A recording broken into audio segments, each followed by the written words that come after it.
Welcome, everyone. Andy and Jim were breaking down UFC 310, Pantoja and Asakura, a fight that if you would have given me a million guesses at the beginning of the year, I would have never guessed if we're going to see this one. But we're going to break down all the fights and give you our plays. We've got some Fade the Old Fighter theories. We got some do me a favor theories. We got some weird ones. So we're going to get right into it. But if you guys could, please hit the like button, subscribe, and give us your best bet in the comment section. If you don't have a best bet, code word click. Just click. Click on the thing and then type the word click. It's a double click. So, all right, Jim, let's get into it here. We'll start with the fight we didn't want. It's the fight we needed. Kennedy and Nzichukwu and Lukasz Brzeski. I will remind everybody that Kennedy is coming off of a win over a fighter who hurt himself during fighter introductions. Before that, he lost 2 in a row. So, should he be a minus 650 favorite in this one against Brzeski? What do you think? Well, Kennedy is our very, very first do me a favor fight. Sean Shelby gave Kennedy a call and said, Kennedy, listen, I need you to get rid of Lukasz Brzeski for me, okay? It's the last fight on his contract. I know you just fought a couple weeks ago. You want to get one more. Do me a favor and just get rid of this guy for us so we can just be done and we don't have to hold him under contract. So this is the very first doing the UFC a favor at the end of the year. Kennedy and Nzichukwu gets gifted the steroid abuser of all steroid abusers in this division who's been caught. I still can't get over the before and after of Brzeski pre and post steroids. It is one of the craziest body transformations that you'll see. There's been some incredible body transformation. His is pretty up there. There's been some good and bad. His is noteworthy. We'll just say noteworthy. Brzeski's got no cardio. He's got no grappling game. What? He really doesn't have power. What? But here's the problem. You don't need power for Kennedy to make a mistake. So this line is just getting out of control. To get any kind of a good number on this fight, I think you're going to have to play Kennedy by finish, or you're going to have to take him in round 2, round 3. I mean, does Brzeski last the first round? This is a tricky one to start the fight. I am not a fan of laying the juice on Kennedy money line. Gee, I wonder why. I don't know, because he's burned us in the past. Okay? So yeah, it should be Kennedy very easily. I expect him to get a takedown and just absolutely wash this guy on the ground. But you could have Kennedy that'll want to make it a kickboxing match for 15 minutes. You never know with this guy. So we look at Kennedy and how does he win? Finish. Devin Clark, finish. Kudalaba, finish. Carl Robertson, finish. Marquez, finish. Even Carlos Olberg. This man beat Carlos Olberg. That's a hilarious thing. That's gonna be one of those that ages weird on Tapology when you're looking back on it. I'm with you. Brzeski's awful. He was gifted the Walter Walker fight, but other than that, he's just been awful in the UFC. I mean, crazy enough, his best fight was his first one against Martin Budai, where he looked good, and he's just been terrible. Like finished in round 1 by Mick Parkin. It's awful. So I don't mind Kennedy by finish. We'll have to see what the lines are on this. We're recording this a little bit earlier in the week, and I don't have the props for it. But if you're playing Kennedy, yeah, it's got to be by finish. You can't mess around with the money line. So I see no upside for Brzeski here. I really like. Was he going to knock him out? No. Was he going to tire him out? Absolutely not. Is he going to submit him? No. Like, what's the path? I just don't see it. So Kennedy screwing up. That's the path. That's all he's got. It's got nothing to do with him. It's all about Kennedy. I think he learned his lesson against OSP. I think he learned his lesson. Can't be doing that. You cannot be doing that. So, all right. So that's a do me a favor. Explain the do me a favor. We're here towards the end of the year. Explain the do me a favor. Well, it's the end of the year, and this is the time of year where all of us we cash in our favors for the year, right? You got to cash in your favors at the end of the year, or they go by the wayside. So, I mean, just reel them in a little bit. You know, my wife needs a new laptop. I got a buddy in IT. Guess who got a phone call today? Hey, remember when you got new brakes on your car? I need a new laptop.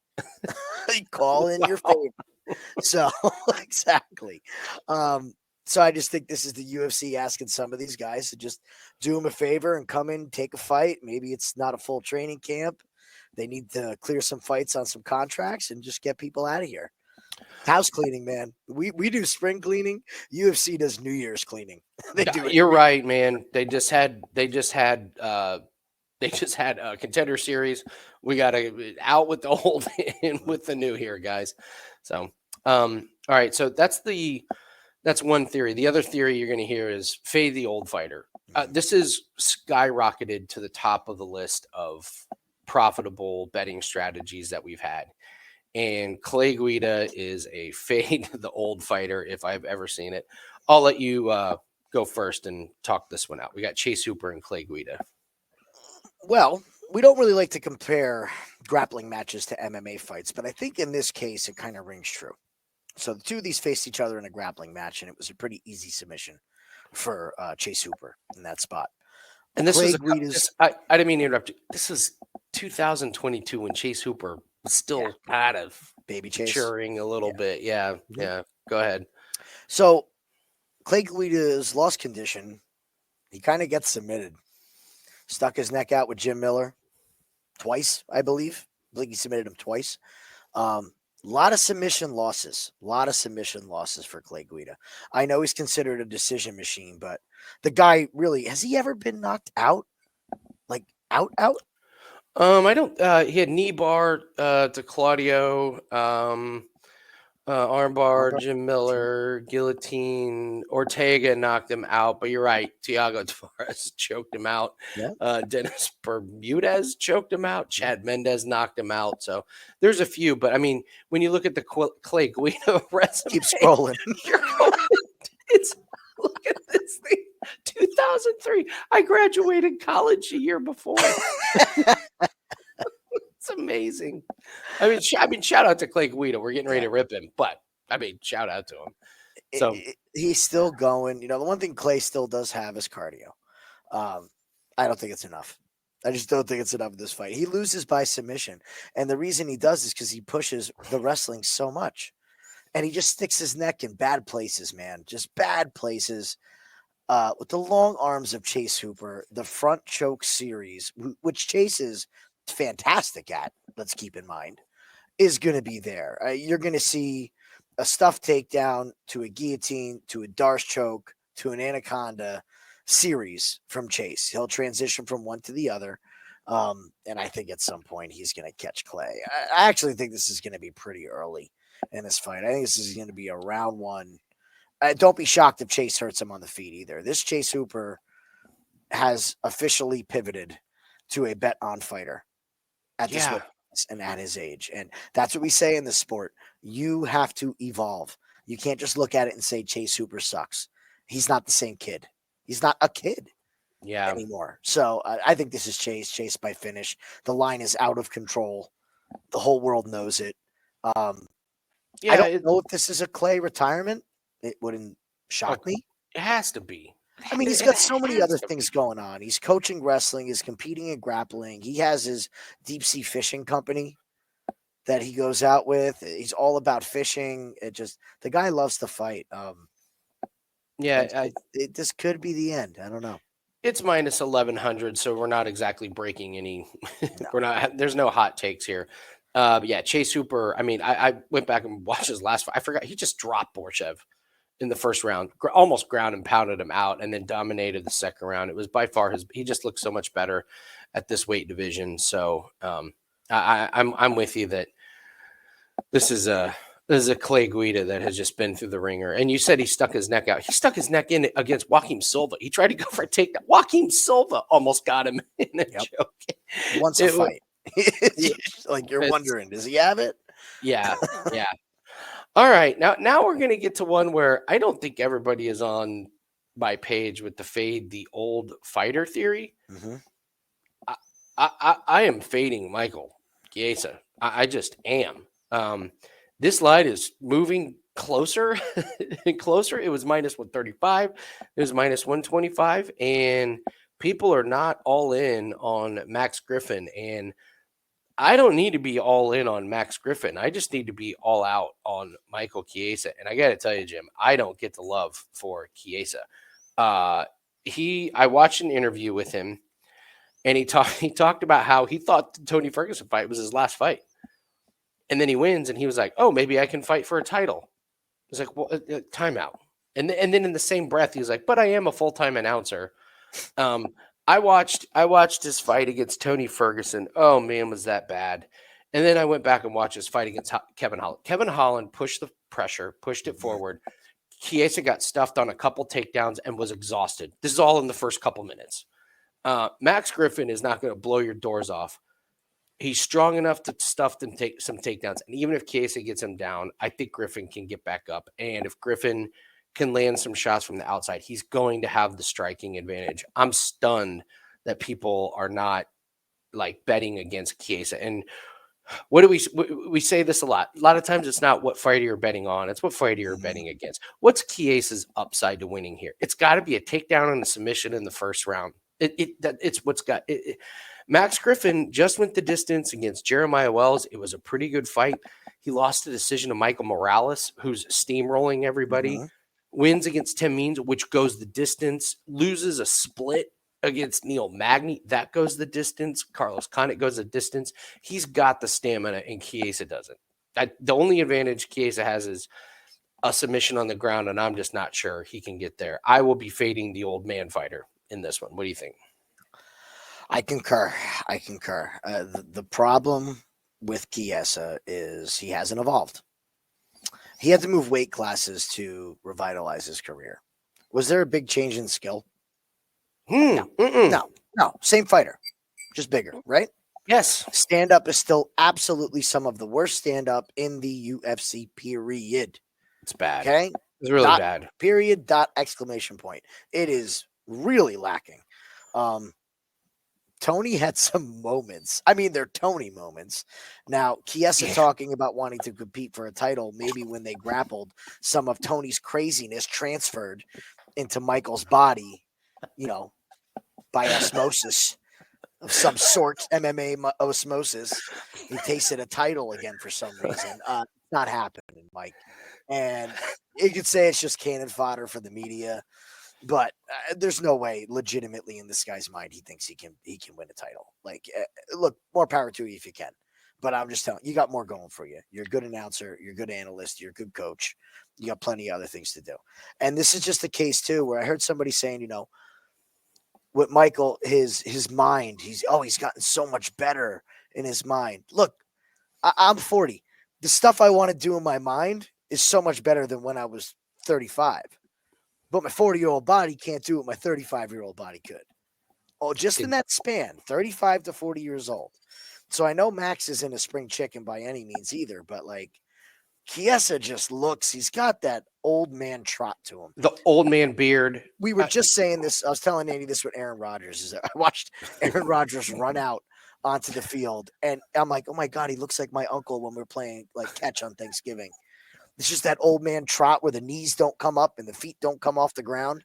That's the vibe I get from Chiesa. I think he's done, man. I think this is Max Griffin, and I know Chiesa's never been knocked out. It was a cut stoppage, but it really wouldn't shock me. Who is he beating if he doesn't fight Tony Ferguson? I mean, Kevin Holland just steamrolled him. That was one of my favorite bets of the year. You called it to a T. Loved that Kevin Holland bet. Yeah, I mean, like who if they give him a fight in August against anybody besides Tony Ferguson, who's he beating? A Contender Series? AJ guy, yeah, we'll get to a little bit later. Yes, yeah, just maybe. Yeah. So these are a couple old we have been spot on with these fade the old fighters, PFL and UFC. When you get these older guys where you're just like, man, this guy's so old, it just doesn't work. And like you said, Max Griffin, no spring chicken, but he's at least a springer chicken than Michael Chiesa. So we're going with Michael Chiesa. So, all right, guys, real quick. We do have a 5% UFC best bet that is up. Go grab that for UFC 310. Go grab it. We've been lights out in MMA. Swept the card at PFL. Shout out to you, Jim. Capped off an insane year of PFL. Literally one event one event tripped us up, and it was that stupid high altitude. But other than that, profit across the board. I went back and looked. We're up 22 units on big bets just in the UFC. 2024 totals, 112.33 units. And people always talk about long-term success. We talk about it and we live it, man. Since January 1st, 2023, 203.21 units. That's number one at Wager Talk. So this is our very first 5% play of the month. I know it's early in December, but we really don't use too many of these. I think we only used a couple. So go grab the 5% play. This is a loaded card with several just amazing betting opportunities. So I can't stress that enough. Go grab that 5% play if you haven't already. Use the shortcut wt.buzz/AL. All right, let's keep going. If I may, real quick. Yeah. Every single unit and every single bet on that record, we are betting with our own money. You are always going to get full transparency and honesty from us, especially with MMA. If we talk about an MMA play and we say it's a bet, it is bet with our money every single time. We win with you, we lose with you. And it's been a great year. I wish you all could win with us. It's a great year. It's a great point. Literally every client play has our own money on it. We made that pledge to ourselves and to our clients when we first started this thing. It was like, we are not putting out a play unless we have our own money on it. And every single Monday we do our bankroll recap where we go over our wins and our losses, full transparency. So if we're betting it, you're betting it. We are in this together. So let's cash together. It's been an amazing ride the last couple of years. We've built some pretty damn impressive bankrolls. So, all right. I'm interested in this fight. Cody, Durden, and Josh Van. I'm interested in your take. I'll let you go first. Okay. I like this. Okay. A lot of love for Cody out there in the space. A lot of love for Cody. Let's poke some holes in Mr. Durden, shall we? Sure. This is our favorite thing to do, is poke some holes. We got both. We got two fighters we could poke some holes in here. Oh, there's holes to be poked. There's holes to be poked on both sides. Easy, Jim. Easy. It's a PG-13 show. here's the first one we're going to talk about. Any win over Matt Schnell. Okay, that's great. You beat Matt Schnell. Awesome. At some point, many points in a fight, Matt Schnell is going to give you an opportunity to A, put him into orbit, or B, choke him unconscious. One of the two. We know that, okay? The Bruno Silva fight. What a beautiful fight for Bruno Silva. Loved the comeback, fighting off the wrestling and getting that knockout. I thought I was really impressed with that. Look, ever since that Donald Trump moment when he was there and it was Colby and it was Durden and they were, it was a bad night. Trumping all the way. It was a bad night for those guys. This guy tried to have this persona. It's almost like he tried to follow in Colby's footsteps and play the bad guy. And I watched a lot of his interviews, and it just felt really forced. Look, I am a super fan of him as far as his grit and his wrestling. I really like the guy as a fighter, but I'm really struggling to find anything that he excels at to this point. I know that the wrestling's there, but can he really do it for 3 rounds against top-level competition? I guess that's what I really need to see to put my money on Durden. That being said, with Durden, I think Josh Van really showed us something coming back after that knockout. That knockout against Charles Johnson could have went one of 2 ways for a young fighter, okay? It could have really damaged him. And we've seen these guys be mentally just broken after their first loss, and a devastating loss as well. Do you think Van was winning that fight in the third? I thought it was really close. I thought it was 1-1 with Charles Johnson pulling away. Okay. So I thought if there wasn't a finish, I thought Johnson was going to eke it out. I wouldn't say it was the most confident read in the world, but I was like, I think Johnson's got because Johnson does have cardio for days. So it's like, if you get to the third round with Charles Johnson, you better bring your best gas tank. So that was my take. I would say Charles Johnson most definitely is the best guy that he's fought. I think Charles Johnson's better than Edgar Chairez. Josh after going back and watching it, he put a pretty good ass whooping on Chairez in that fight. It was 2 ass whoopings in one fight. It was crazy. It was really good. Really, really good. Weathered the grappling situations, was able to get back up. and really put it on Chiesa from there. And I kind of see a lot of the same here. I got a feeling Durden's going to push the wrestling early, and if he doesn't get a submission on Van, I expect Van to be there in the third and be there strong in the third. So if we have any guesses on a 1-1, I would assume it's going to be a 1-1. I think Van's going to take the third because I don't know if Cody does anything on the feet that is going to be able to combat what Josh is going to do to the judges. So I expect this fight to go the distance. I think Josh Van by decision is a great pick. I've never been the biggest Josh Van fan. So a split against Zalgas. I think everyone wins a split against Zalgas. Kevin Borjas. I've never been impressed with Borjas. I predicted that he would lose against Charles Johnson. And so here's my thing with the Edgar Chiesa fight. You can look at Josh Van's performance that in one of two ways. One, he got his absolute ass kicked in the first round. Every part of his body got hit and hit a lot of times. And then he showed incredible grit and or I could just say, Chira's gassed. Chira's just gassed himself, and anybody else would have laid at him. I don't think Cody Durden has that. I think Van's striking is just going to be too much for Durden. Durden's too wild for me. There's big windups where your face is just wide open. And it seems like he's trying to cock back and land the big one because he doesn't quite have the accuracy. And what do you always say about striking? Just touch him, right? Like that's almost just touch him. And I think Van is going to be able to do that against Durden. The wrestling, I don't know if it comes into play because Cody Durden, I don't know, does he try and wrestle Van or is he just try? That's what I mean. But he has to. But if he doesn't, this is a nightmare for him, and I'm not sure Durden's going to try it. If Durden does wrestle and get him down, I don't know if he can totally keep him there. And I actually think Van can do some damage early, but Van cannot get off to that slow start.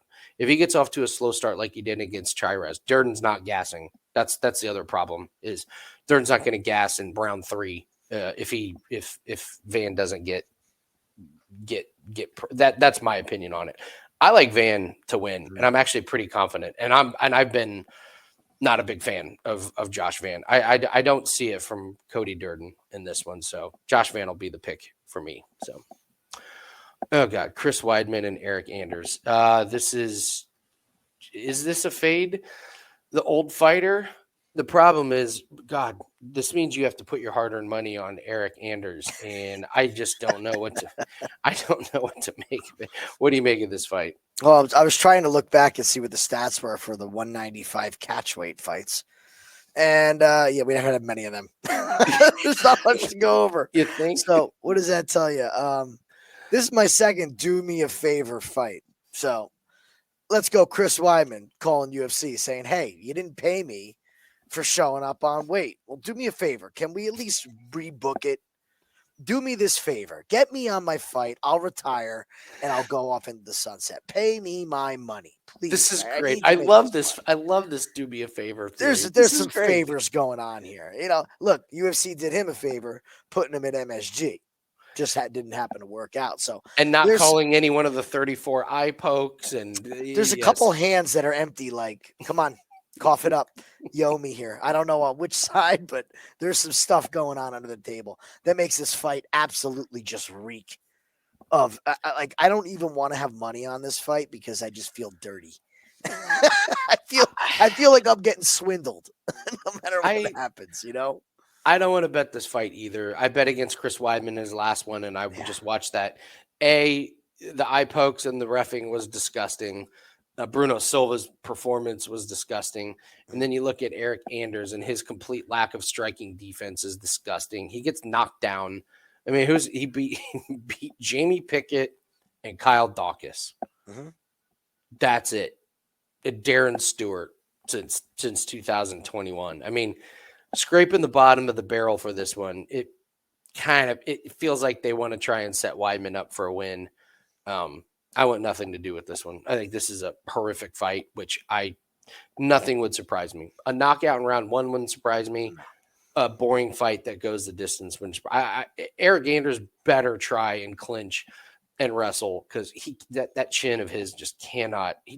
he gets hit and he just falls over sometimes. Like against bad opponents, and as cooked as Weidman is, he can still throw a punch and land on somebody's chin. I'm with you. It's a pass. This is you're crazy if you bet on this one. You could do the fade the commentator parlay and fade Chris Weidman and Michael Chiesa. I mean, just what is it? The awkward Monday morning at the office when Chiesa and Weidman both walk into a meeting. And Anthony Smith is waiting there. Oh, and Anthony Smith. They get to the third one in. They're all just beating shit. So how was your weekend, guys? And they're like, we got paid. Yeah. All right. This is a fight that's very polarizing for me and Jim because we have made, I don't want to say a little bit of money. I want to say a lot of money off of Bryan Battle. We have been on Bryan Battle from the very beginning. I had him pegged since he came out of the Ultimate Fighter. And I loved what I saw there, and he really hasn't disappointed. And I'll be honest, the one fight we didn't bet on him was the Fakradina fight. We were like, this is not a good look. This is not a good matchup for him. So it gets a really big step up in competition. And the books, it feels like the books are late to the party. Can I say, is that the right phrase? Late to the party on Bryan Battle? Yes. Why is he this big of a favorite against Randy Brown when we were getting insane value on him in previous fights? The books have gotten crucified on Bryan Battle fights. And it's like, oh, we're going to make you pay a premium. And I think I wish I hadn't looked at the lines. I wish you would have called and said, what do you think the line is on the Bryan Battle, Randy Brown? I would have said, man, pick him or Randy Brown. Minus 130 Battle. Okay, I would maybe lean Bryan. And then I open the books, I see minus 220 on Bryan Battle, and I'm going, what is going on here? Mm-hmm.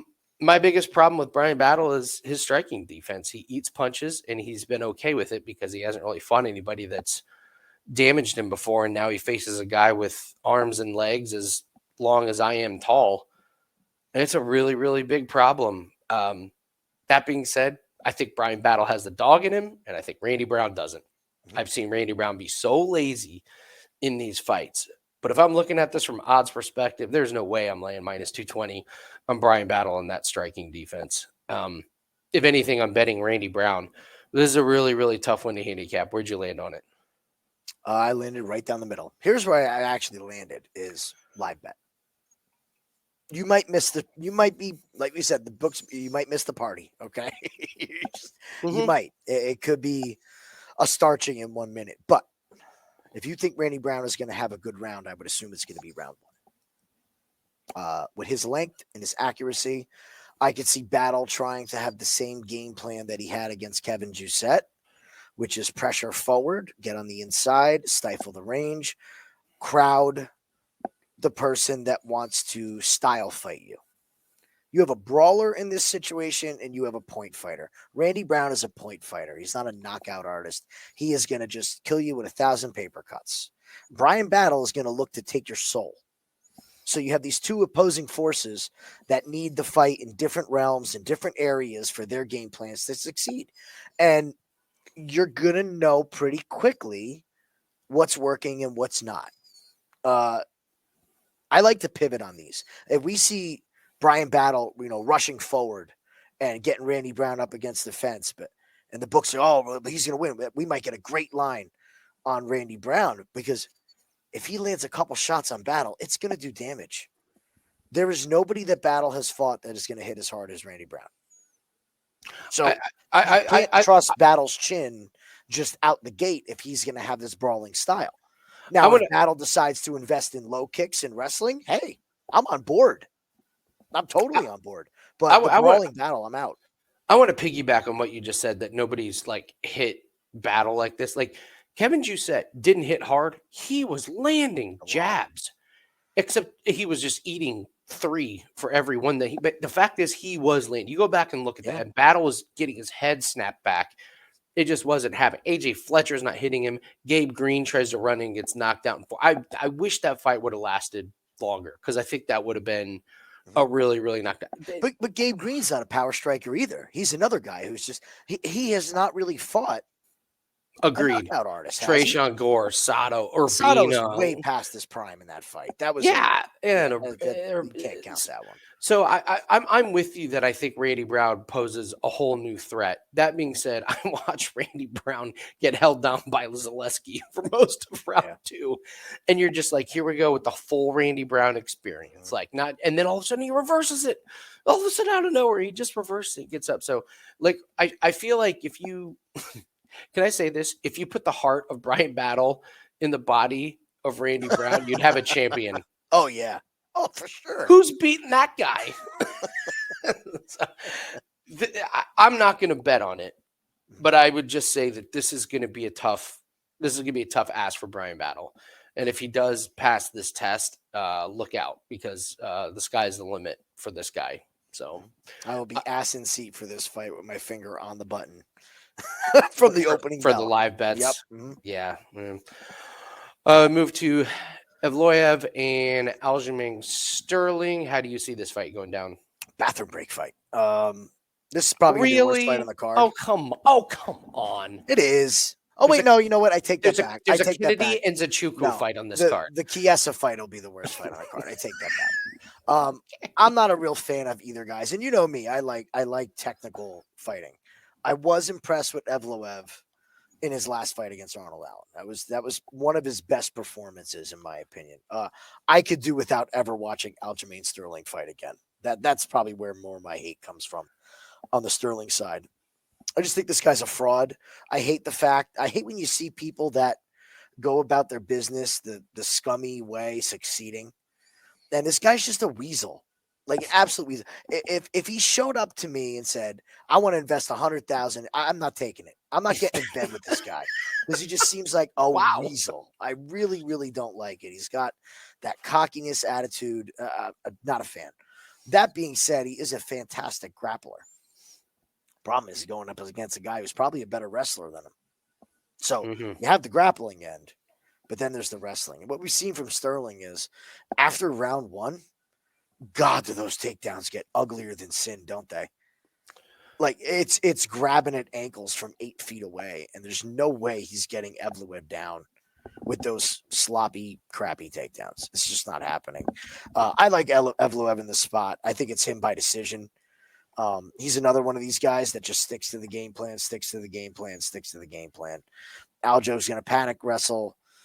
It's probably going to stall a lot of time. So by decision, I think is going to way to go this fight to go the distance. And I like Evloev in this spot. He's the next title challenger, isn't he? He gets past Sterling. I mean, you can't deny him. I said to you, I was like, this is Dana White's like biggest nightmare.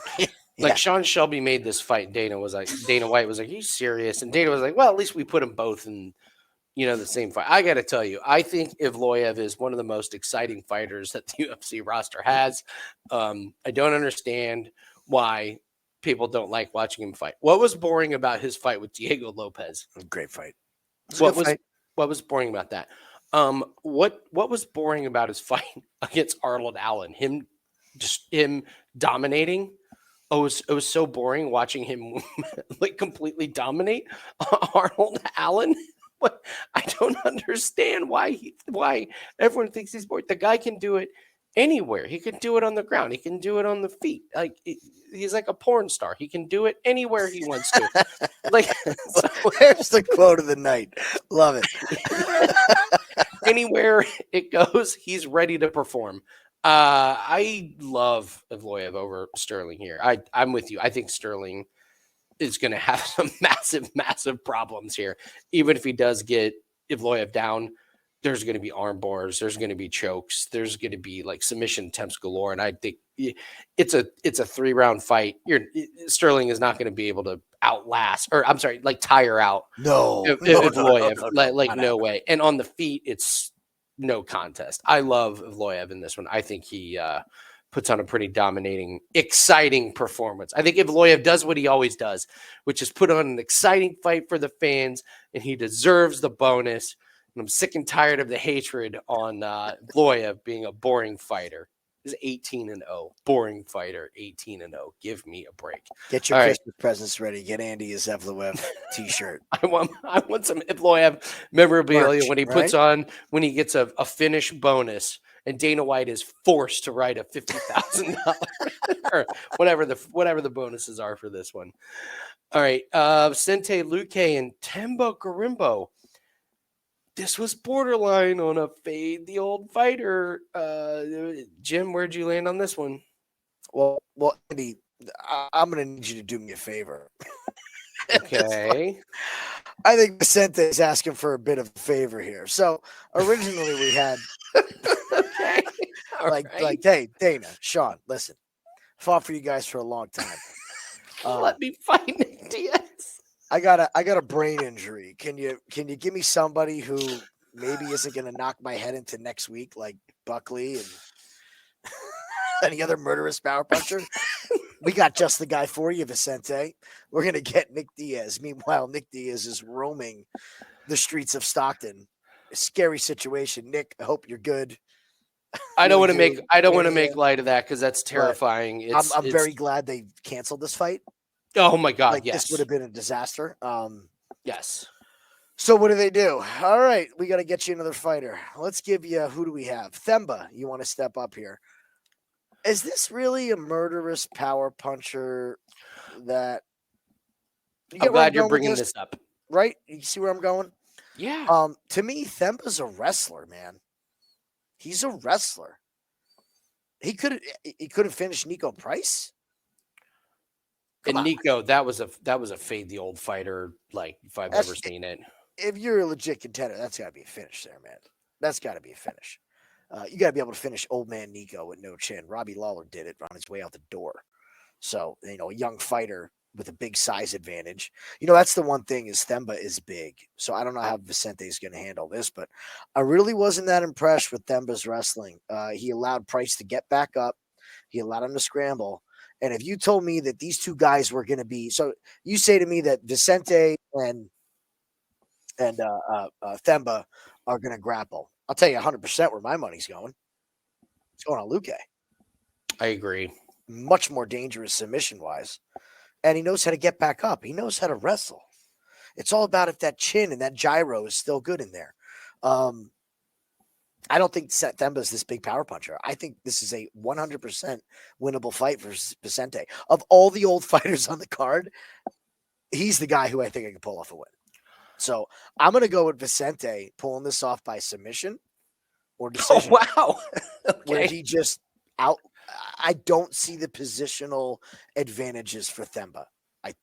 Vicente does not get hit, and they allow him to get into the fight and get the rhythm of the fight. I think he's going to excel in his grappling. I really would not be surprised to see a front choke locked up on Themba, who still has many, many, many holes in his game. His position control was so bad against against Nico Price. Nico was really bad. Nico was able to get out of some positions, and you were just watching, and you could see it coming from a mile away. Mm-hmm. And listen, if we can see it coming from a mile away, Vicente Luque can feel it coming from a mile away. I don't know if he's got the stamina. I don't know if he's got the power. I don't know if he's got it left in him. But I will tell you this: I'm not laying money on Themba in this one. I mean, he fought where did Brahimaj come from in his last performance? Because the Brahimaj that we watched in that fight was awful. Mm-hmm. Pete Rodriguez, awful. Sato, really awful. Bad. And Nico Price was, he's a corpse at this point for UFC standards. And don't forget, lost to AJ Fletcher. It was bad. That's another thing. Yeah, that was before he, was eating. Which is one thing. I don't know if I want to trust my money with Luque, but at the price, yeah, it's Luque or nothing on this one. So, all right, Anthony Smith and Dominick Reyes. I have this pegged as a fade the old guy theory. What do you think? This is an old guy theory. I can't even do anyone a favor in this one. This is an old guy theory fight. And most people are like, which one? Let's analyze, shall we? Is it the guy with 17 fights or the guy with 57 fights?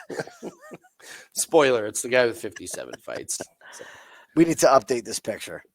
This is an all-timer. You had the one from the woman. Who was the woman? Who fought Hardy's wife? Mora, right? Eduardo Mora. Yeah. That's the most deceiving picture in MMA that is going right now. This is a close second. This is a close second. So. Get it right, Tapology. He's got like 100 more tattoos than that. He's got abs. He hasn't had abs since 2008. I mean, come on. Well, I will tell you this. By round 2, if this makes it to round 2, he will be breathing through that open mouth that we see right there. All right, let's talk Anthony Smith and why I think you and I both believe this is not a spot that's good for him. Well, Anthony Smith has not been right for a while. We can go all the way back to the loss to Glover. I don't think we're really processing the amount of damage that he took in that fight. Like, I know he rattled off these 3 wins, but it was against Ryan Spann, Jimmy Crute, and Devin Clark. Okay. That Glover fight, man, that was one that was really like, I was kind of ready to look away. When you're seeing a man's teeth flopping out on the floor and the other guy's apologizing while he beats his head into the canvas. And just from that point on, Anthony got a little weird in the head. And I like Anthony Smith as a person, as a commentator, as a coach, but I'm a little concerned about the damage at this point. I don't like the fact that he's still fighting. He really hasn't done anything spectacular in a while. The one thing that he did do was exactly what Andy said he was going to do, was catch Vitor Petrino in a cocky young man fighter spot where he knew he could get the win. Then this fight happens with Roman Dolidze, where Roman takes this thing on extremely short notice and manages to win in perhaps one of the ugliest, sloppiest, waste of time fights I've ever seen in my life. It was bad. Very bad. They were laughing and joking in round 3. It was awful. I forgot how bad it was till you told me to go back and watch it. It was horrific. And it is bad. Okay. I don't get it, man. I don't understand why he's still fighting. And again, this goes back to Chiesa still talking like he can compete for a title. Stop. Why do you not understand? These are paychecks for these guys. They're filling in cards. He fought Roman Dolidze, which it was when you go back and watch that fight, it was. I'm not going to accuse anybody of anything. I'm just going to say it looked like there was a handshake. You don't kill me, I won't kill you. Anthony Smith was breathing out of his mouth 4 minutes into the fight. He was done. His cardio was done. What's Anthony Smith's path to victory? Wrestling, submissions. Roman Dolidze knocked him down and laid on top of him for the entire second round. Smith got up, and then in the last round, they were laughing and joking about their leg kicks and stuff. So I do this thing where I put the last 2 fights of fighters on screens on my computer, and I put them right next to each other. It's a great way to gauge speed. If you want to see what the speed difference is, pull up the last 2 fights. And Anthony Smith looks like he's in slow-mo. I thought I had it on like slow speed. Dominick Reyes in his last fight, we'll pull up Dominick Reyes. This is when he knocked out Dustin Jacoby, which is a damn good win. Jacoby doesn't get knocked out very often. I put him next to each other, and Anthony Smith, seriously, he looked like in slow motion. Reyes was a lot quicker speed, and Anthony Smith is over there like pawing at Dolidze and just pawing at him. And so, would you say you're worried about the chin of Reyes? Well, he has to be fighting somebody that has the power to test the chin. Anthony Smith hasn't shown that in forever. Let's actually pull up the last time Anthony Smith knocked somebody out. Jimmy Crute, leg injury. You have to scroll all the way down to Marcelo Rua in 2018 to find the last time Anthony Smith knocked somebody out. The speed is going to be there for Reyes. And I saw somebody was saying, like, well, you never know about Reyes' cardio. And it's like, oh, Anthony Smith is the one to push him. like in order to be exposed to bad cardio, you have to have somebody like pushing you to have bad cardio. I don't see it from Anthony Smith. I think this is a last paycheck. before the end of the year. We see this happen all the time with the end of the year things, and like the do me a favor thing. I don't know who's doing who a favor. Like if UFC is like, Anthony, can you jump in and do this fight? Or Anthony Smith is like, I got another fight on my contract. Could you give me a fight before the end of the year? It's Reyes for me. I'm not worried about his chin. I thought he looked great against Jacoby in only 2 minutes.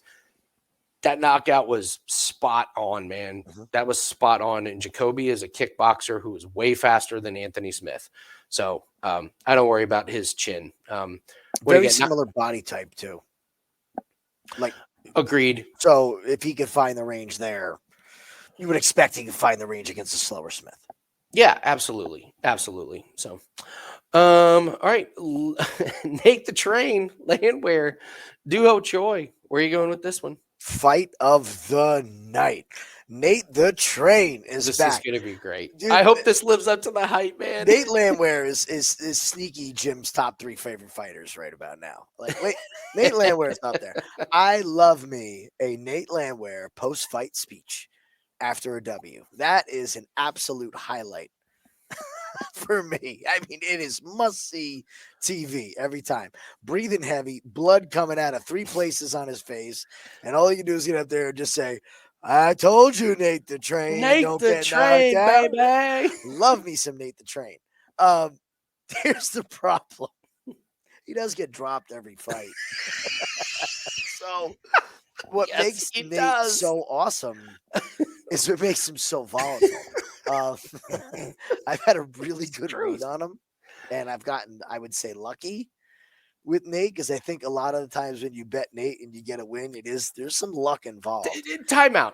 Of all the fighters to have correctly predicted a bunch of fights in a row, I know you correctly predicting Nate Landwehr's fights has to be an all-time Guinness Book of World Records. Yeah, we've done good on Carlos Ulberg and Kyle Borrallo, but you correctly predicting Nate the Train's last few fights is the ninth wonder of the world. It's just a coin. I have a coin here. Just flip it and say Nate the Train coin. So let's look at this fight. Let's just, all joking aside, let's look at this fight. So you have Nate who's going to get hurt. He's going to be bleeding. You have Choi who can hurt him. Is he going to do anything after round 1? Probably not, right? Like, if he's going to finish Nate, it's going to be in the first. If you don't get Nate out on the first chance to do it, he is going to come back and win the fight. Like, it's just that simple. So that's really what you're betting on, isn't it? Is can Nate take the shots to start here? I think Choi's going to be way faster in the first. I see him clipping Nate with a really solid 1-2. And if he does not jump on Nate to finish him, then I am all over Nate the Train. That being said, here's the best way to play this fight. Fight does not go the distance. We'll see what the lines are when they come out, but I don't see what world Nate doesn't get knocked out in the first or come back and just leave Choi in a bloody pulp in the middle of the ring. Yeah. Where I think that Nate can really excel is if Choi tries to finish him and his cardio starts to wane because Nate's just taking it all. I think Nate could get the wrestling going here. We haven't seen Choi have really high-level wrestling defense and submission defense, and it's going to take 1 or 2 shots from Nate to hurt him a little bit. I can see a panic shot, and Nate spins around, takes his back, and locks up a submission at the end of the night. So as far as a pre-fight bet, I can't bring myself to bet on Nate just yet. I think I'm going to get a really good number on Nate live after he takes that first shot, but I will have some form of fight doesn't go the distance parlayed up for the weekend. Yeah. Fight of the night, 100% this fight. Choi looked good against Algio. I thought Algio looked terrible, and still Algio landed shots. Like, it wasn't like Choi was doing great, like, in terms of, like, oh, he dominated. I thought Algio was just slow in that one, and Landwehr is not going to be slow. I think you're right. The under is the only way to play this fight. So it should be exciting. That should be a great one. And yes, everyone in the building is going to be rooting for Nate Landwehr so we get a Nate the Train post-fight. That's the other thing. You know the crowd's going to be on Nate's side. It's all over Nate. Yeah, it's absolutely. So Yeah, shout out real quick. I don't want to make the video too long, but talk about a guy who branded himself the second he came to the UFC. If you're a young fighter and you want to learn how to make some money, you do what Nate the Train did when he came in here. He let his personality out, let his personality show, and now he's getting bigger and bigger fights and bigger paychecks at the tail end of his career too. Yeah. I'm with you. All right, Bryce Mitchell and Kron Gracie. Tagger it. Okay, all right, I'll take this one. I'm not going to bet on this one. The price is insane.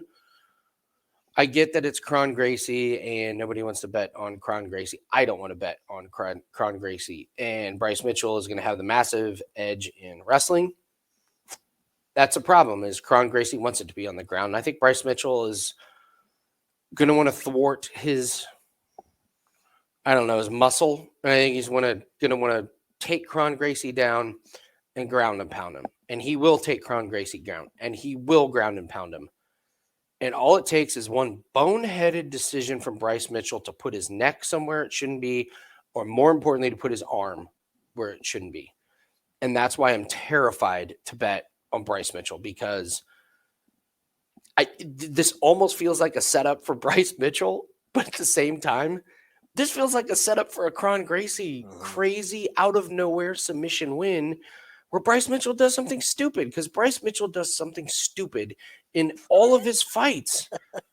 True. He does win, lose, or draw every time. Win, lose, or draw. There is a moment where he does something stupid. It's like Charles Oliveira. Well, yeah, we know he's going to get dropped in his fights. It's just, can the opponent take advantage? And if Bryce Mitchell does something stupid on the ground, Kron Gracie will get him. He's looked awful against Charles Jourdain. He's looked awful against Cub Swanson, but that's because those guys chose to stand up. And I just don't think Bryce Mitchell has it in him. I don't think Bryce Mitchell could just stand there and try and strike. Because honestly, on the feet, I'm not sure who's worse, Bryce Mitchell or Kron Gracie. So it's a pass for me. I would just say a sprinkle on Gracie by submission is not the worst bet in the world when those props come out. Because all agree. As terrible as the Gracies look in MMA, when it comes to grappling and on the ground, that family knows what they're doing, and he's not going to win by knockout. He's not going to win by decision, and I think that price is going to be astronomical. So I will plant my flag here. My big sprinkle bet at plus money is going to be Kron Gracie by submission. What do you think? Okay. What do we know about the Gracies? That they're living off of their legacy. Correct. However, that wasn't where you were going. Not where I was going. Oops. But they are living off their legacy. They are a very, very prideful group. We've seen this plenty of times where a fighter looks absolutely horrible.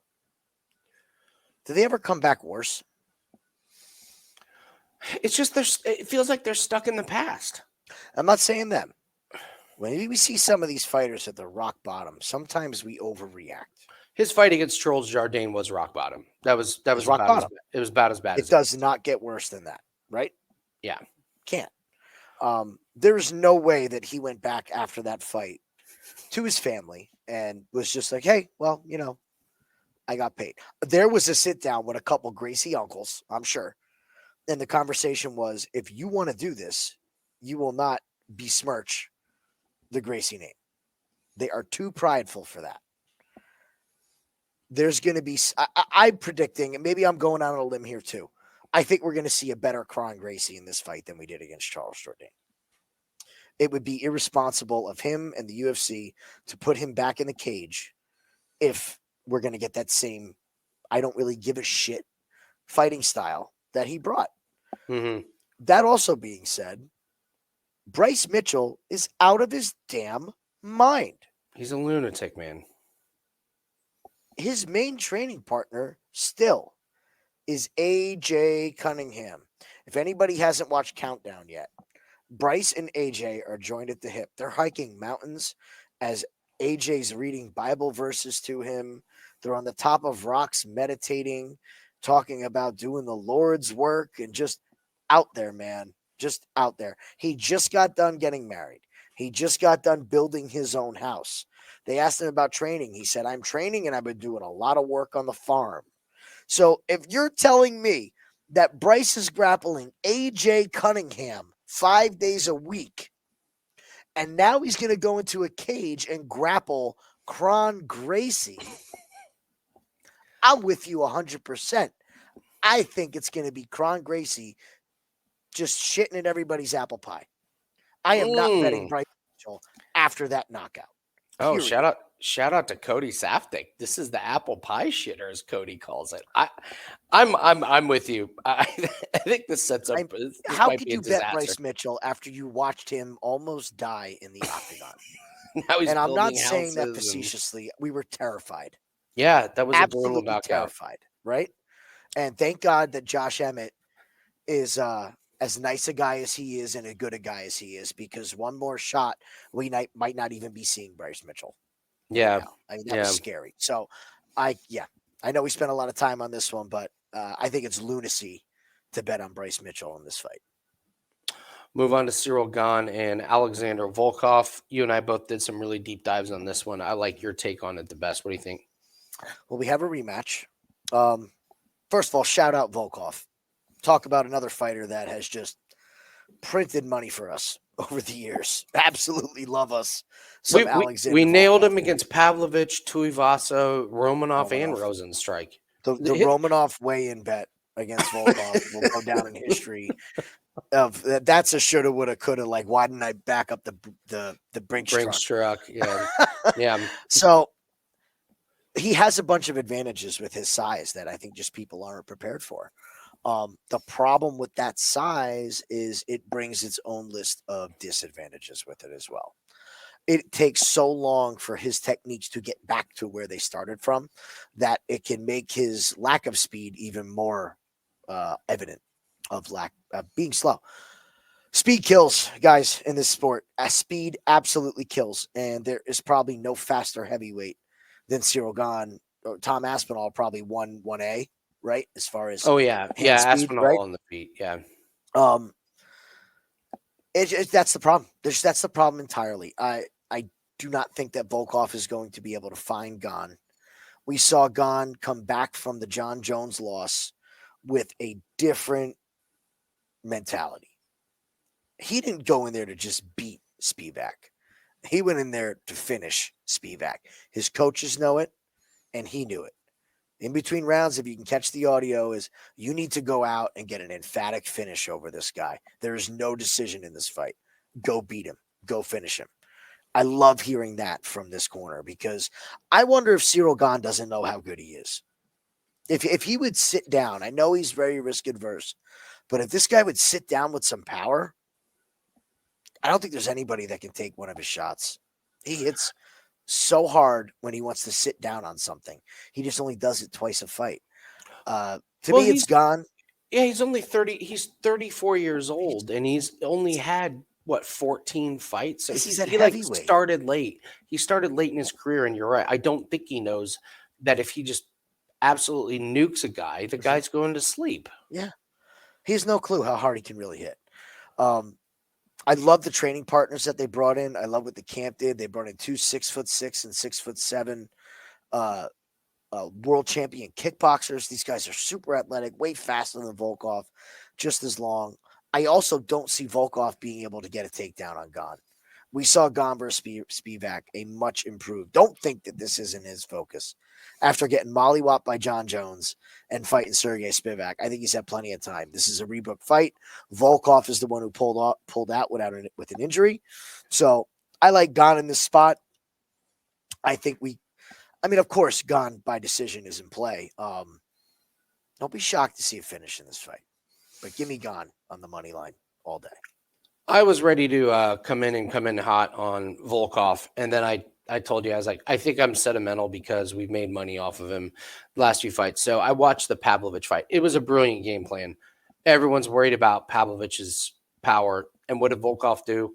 He just stayed away. Bang, jab, bang, kick, jab. Here's the problem. Pavlovich looked like he was wearing bricks for shoes. He couldn't move around. And I went back and watched the first fight with these two, and the speed was it was not competitive. And so you look at who's Volkov really beat. Well, he beat Rosenstrike, who I'm all about fading. Romanov, that tub of lard, who's no longer in UFC. Tai Tuivasa, who sucks. And then, Pavlovich. All these guys are so slow. And I'm on record saying that Pavlovich is a fraud. I still stand by that he is way overrated. Yeah, he's got the one move, the one shining moment, and Gane is going to be able to break through that. And I just don't see what Volkov is going to be able to do after doing the research. And to be honest, I had a write up, done. I was like, this line's crazy. Like Volkov, he can do it. And then I'm like, what can he do? Wrestle Gane? Volkov's not a wrestler. What can he do? Knock out Gane? Gane's never been knocked out. He's got a cast iron chin. He lost in a quick decision or a quick choke to John Jones, and he goes to decision against Ngannou. What evidence do we have that his chin is, chinny? Nothing. And then when we look at speed on the feet, it's Gane all day. So I've come around that the price it's probably warranted. I love Volkov, but all winning streaks must come to an end. So it's probably time to fade our boy Volkov. So, all right, someone's winning streaks come to an end. Shavkat, Rakhmonov, and Ian Garry. On the surface, Rakhmonov, big favorite, finishes everybody. Ian Garry, questionable performance in his last one.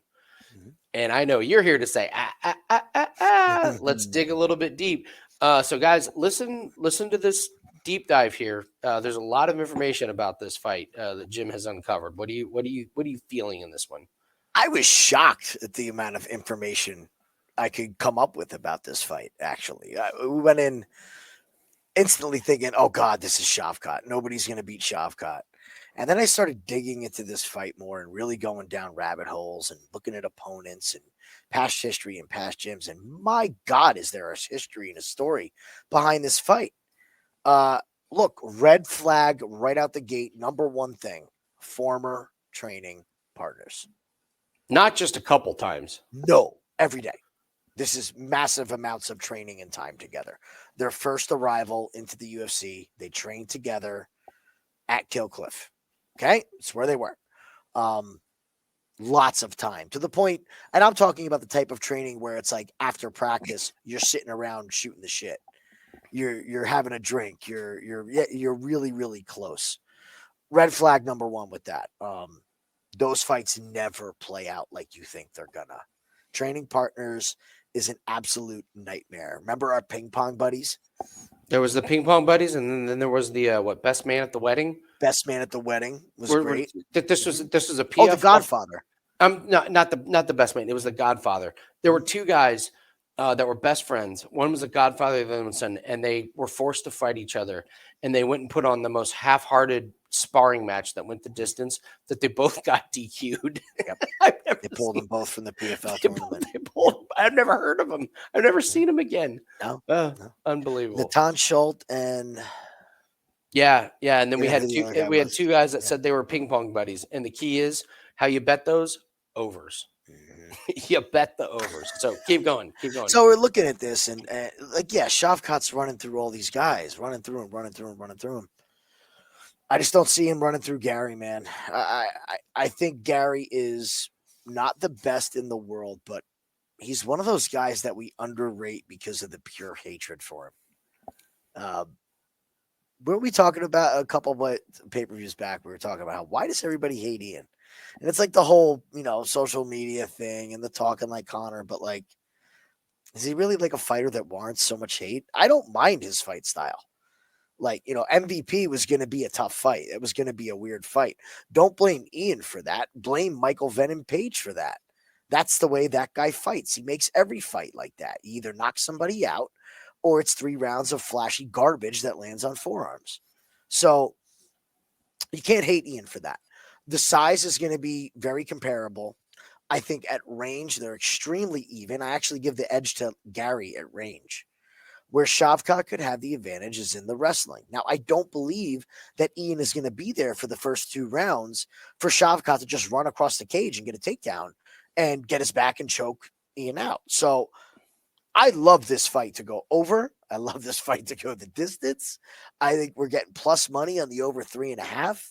Training partner buddies after 3 rounds, after we're tired. Shavkat's never gone 5. It reeks of me of everybody betting on Shavkat by finish, and it's Shavkat by decision. Mm-hmm. But like, would you be shocked to see Ian Garry eke out a split decision in this fight? No way in the world. So I am not on the Rachmanov train. Give me the overs in this. It is training partner theory. I will stick to this theory till the day I die. That when you put 2 training partners in a fist fight, ex-training partners, current training partners, whatever, they have seen everything that the other person has thrown at them, and they know what to do in every situation. Here's the biggest red flag for me. Look at this big fight that was canceled. Mm-hmm. Shavkat was ready to fight Bilal Muhammad. Shavkat has not fought since last December. Yep. So legit pull out from Bilal. Nobody's saying like, oh, Bilal's good. What do we do with Shavkat?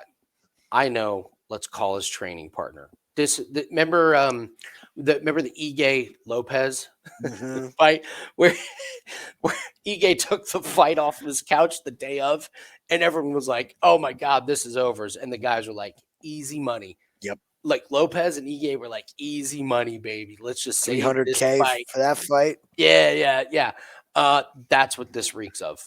Mm-hmm. This reeks of 2 guys that are undefeated, who are training partners, who are going to go in there and go, we're not going to kill each other. And I wouldn't be surprised to see a split decision. What's the split decision prop on this? Give me a split decision. Majority draw. A majority draw. Something stupid is going to happen in this one. I don't see Rachmanov ripping Garry's head off. After the training partner thing, we've seen it time and time again. Mm-hmm. They say that they wanted it, but when they get in there, they don't hate each other. And when you just don't hate the guy, it's just hard to finish. I have this going the distance. That's my bet. That's my shocking bet on this one. Is it goes the distance? I'm with you. Overs and overs and overs. I mean, if we're wrong and Shavkat gets across that cage, gets the takedown, and chokes Garry unconscious, so be it. I'm totally okay, like being wrong. I'm fine laying off. I'm fine not being part of that winning. Yeah. But don't be surprised if in round 4 people are booing because Shavkat's trying to have a punching session with Ian Garry and he's not doing too well. So, all right. Once again, guys, hit the like button, subscribe to the channel, and let's get this bizarro. I'll just make it short and sweet. I'm not betting this fight. I have no idea what to freaking think of this one. They're bringing in Kai Asakura. Jim, where do we start? There's nobody left for Pantoja to fight, so they go bring in Kai Asakura, who has won a couple fights and risen, but he's also lost one. I watched him, and I got to be honest. No matter who wins, I don't think this fight is close. This could either be a Pantoja just absolute ass whooping, gets him on the ground, locks in the body triangle, and this is your ride for 5 rounds. Or it's obvious Pantoja's old and Asakura's speed just points him for 5 rounds, and Pantoja just looks like the old guy. I don't think this fight's going to be close, but I don't know which way it's going to go. I will not be betting on this fight. I don't get this fight. Please explain this one. Well, Andy, I need you to do me a favor. Yeah. Here we go. Who's doing who a favor? Who's doing who a favor? Asakura's doing the favor. All right. Pantoja, how you doing? It's Sean Shelby from the UFC. We got our last card of the year, and we need you to fight someone, except your division is worse than heavyweight. So we really have nobody left for you to fight. We found this guy in Japan who's got a shiny record that everybody loves. So we figured we'd call him up and give him a shot directly at the title. When have we seen this? When they bought out Pride. But that was a champion. So you had Dan Henderson against This is who was the crazy. champ? This is crazy. You're It's bringing absolutely wild. Okay, it's bonkers. and let me poke some. I'm going to poke some holes in Kai's record here. Okay, this Oh, win over, by all means. well, here's the thing: is that these are the two fights that everybody comes back to. Everyone's pointing at the Juan Archuleta fight. I've known Juan Archuleta for a long please, time. the Okay? Bellator cast off. Bellator cast off, way too much wear and tear on this guy. Former champion, okay, but not in his prime by any means. This was an old fighter against a prospect over there and won and risen. So yeah, you can throw that Archuleta win out of there. They're trying to get him a big name. So he loses to Horiguchi. And then I believe, didn't he fight Horiguchi twice? Well, let's talk Montoya. So he beats Montoya, who's 35 and is losing to Vince Morales. And so now this guy Montoya is fighting in Deep 119 Impact. That was a movie that Samuel L. Jackson was in.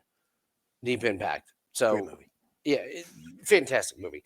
So he loses to this guy who lost to Juan Archuleta. What is going on? And Horiguchi. Yes. This is just it's madness. And yeah, he did lose to Horiguchi in 2020. He got knocked out. Yep. Yeah, it's just I believe he beat Horiguchi once, but I think they fought twice, if I'm not mistaken. Back in 2019. Yeah, a lot's happened since then. Yes. So Horiguchi also is one of Pantoja's main training partners at ATT. Oh, wow. Every day in the cage together. He's on UFC Countdown with him.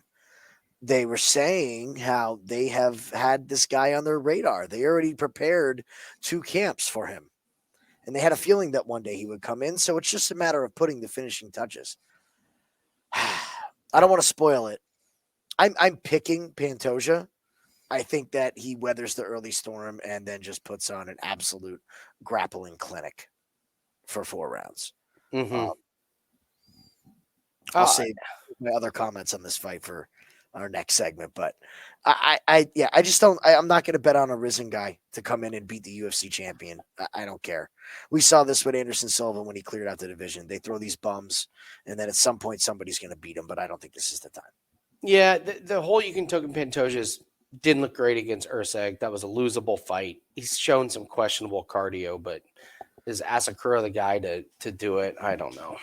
This is just a bizarre, weirdo fight. Again, I just think that it's an ass whooping either way. I just don't see a close fight. So, all right, let's do the parlay buster.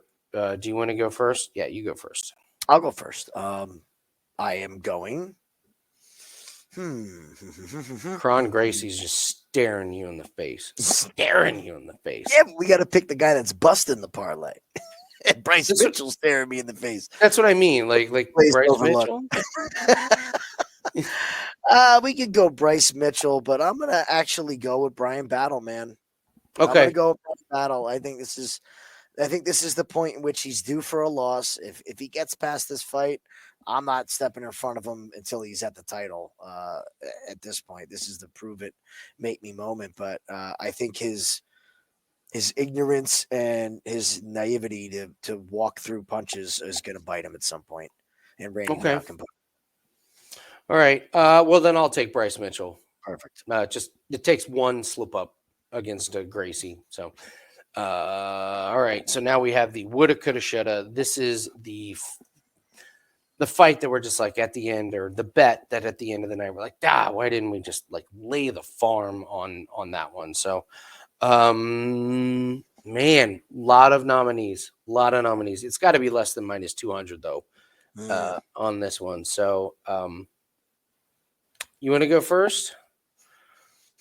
Well, if we're looking for less than minus 200, I was personally, I think we're going to look back on the Pantoja fight and say, why didn't we bet the UFC champion against a risen champion?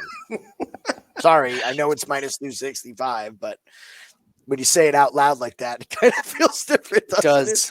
But we can't find an opponent in the UFC, so we went to Risen to get somebody. All right, I will let it fly because you're right. That does on paper. Okay. That sounds because that's a perfect woulda, coulda, shoulda. At the end of the night, we're going. Are you serious? We didn't lay the farm against the UFC champ, the UFC debutante coming from. All right, I'm going to Max Griffin beating the announcer. Love it.